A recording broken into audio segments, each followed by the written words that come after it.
Hi, hello, నమస్తే. Welcome to Sri Bala stories. ఎందరో వీరుల త్యాగఫలం, మన నేటి స్వేచ్ఛకే మూలబలం. వారందరినీ తలుచుకొని మన మానస వీధిని నిలుపుకొని తేనెల తేటల మాటలతో దేశమాతనే కొలిచెదము అంటారు ఇంద్రగంటి శ్రీకాంత శర్మ గారు. 220 సంవత్సరాల కిందట జరిగిన ఒక చరిత్రాత్మక సంఘటన వెల్లూరు తిరుగుబాటు గురించి తెలుసుకుందాం. 1757 భారతదేశ చరిత్రలో గుర్తుండిపోయే సంవత్సరం. ఒక వర్తక సంఘం బెంగాల్ నవాబుని ఓడించిన సంవత్సరం. ఇంగ్లీషు తూర్పు ఇండియా వర్తక సంఘం ప్లాసీ యుద్ధంలో బెంగాల్ నవాబు సిరాజుద్దౌలాను ఓడించి బందీగా చేసి కలకత్తా వీధుల్లో ఊరేగింపుగా తీసుకువస్తుంటే దారికి ఇరువైపులా జనం చూస్తూ ఊరుకున్నారు తప్పించి అందరూ తలొకరాయి విసిరి దాడి చేస్తే మేము నవాబుని వదిలి పారిపోయేవాళ్ళం అని ఇంగ్లీష్ కంపెనీ రికార్డుల్లో రాసుకున్నారట.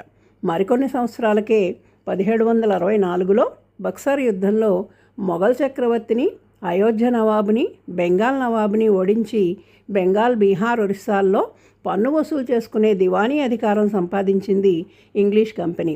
ప్లాసీ, బక్సార్ యుద్ధాలు బెంగాల్లో బ్రిటిష్ ఈస్ట్ ఇండియా కంపెనీ అధికారానికి పునాదులు వేస్తే క్రమక్రమంగా దేశమంతా ఆక్రమించుకొందుకు వీలయ్యిందని చరిత్రకారులు అంటారు. అలా మొదలైన ప్రస్థానం క్రమంగా దేశమంతటా విస్తరించి 1857 నాటికి భారతదేశం ఇంగ్లీష్ కంపెనీ అధికారంలోకి వచ్చింది.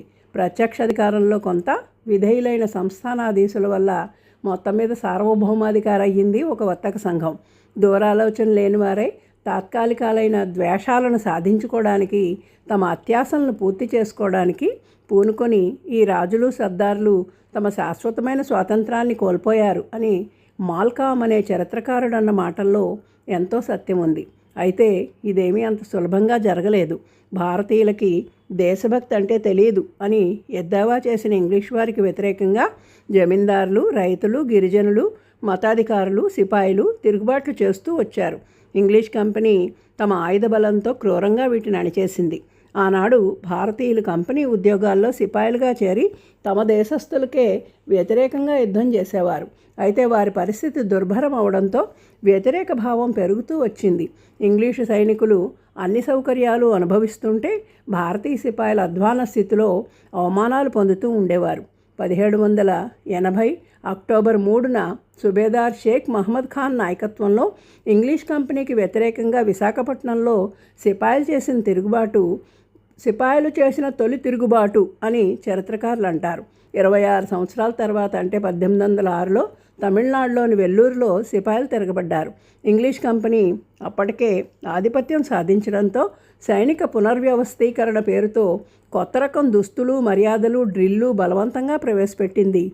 సిపాయిలు నుదుట విభూతి పెట్టుకోకూడదని, గడ్డాలు తీసేయాలని, చెవిదుద్దులు తీసేయాలని ఉత్తర్వులు జారీ చేశారు. తలపాగాలు ధరించరాదని, కొత్త తరహా టోపీని పెట్టుకోవాలని చెప్పారు.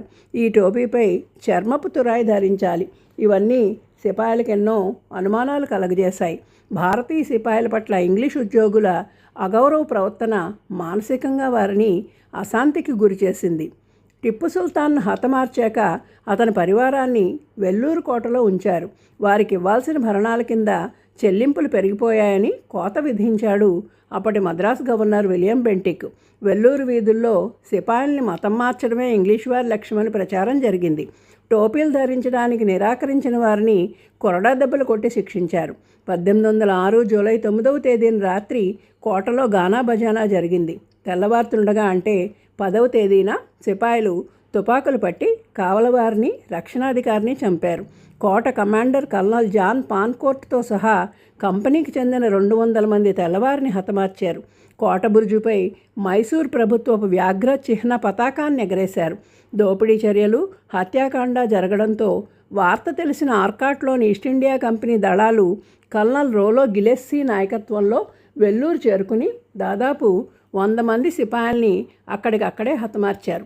కొంతమంది సిపాయిలు కోట గోడపైకెక్కి తప్పించుకుపోయినా వారిని వేటాడి పట్టుకున్నారు. సిపాయి నాయకులను కొంతమందిని ఉరితీశారు. మరికొంతమందిని ఫిరంగి గొట్టాలకు కట్టి పేల్చేశారు.